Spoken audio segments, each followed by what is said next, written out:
पुराना पुल मूसा नदी के पास आज एक नामालूम शख्स की नाश दस्तयाब हुई, जिसको उस्मानिया हॉस्पिटल में शिफ्ट कर दिया गया है, जिसकी तहकीकात कुलसुमपुरा के इंस्पेक्टर अशोक कुमार कर रहे हैं।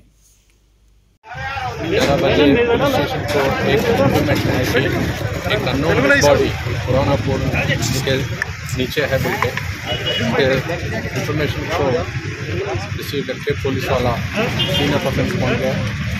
तो मेल पर्सन है, उनका एज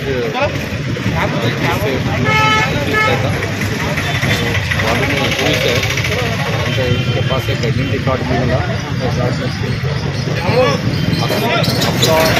नाम है, तो वेरीफाई कर रहा हूँ, इंक्वायर कर रहा हूँ, मालूम होने के बाद पूरा डिटेल्स बताता हूँ।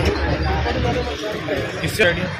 तो पूरा अननोन पर्सन है, उसका मटेरियल्स भी लेना है। उनका नाम अभी तक नाम उसके बॉडी पे कुछ भी नहीं इंजरी से, तो वेपन तो नहीं मिला, पूरा इन्वेस्टिगेशन चल रहा है।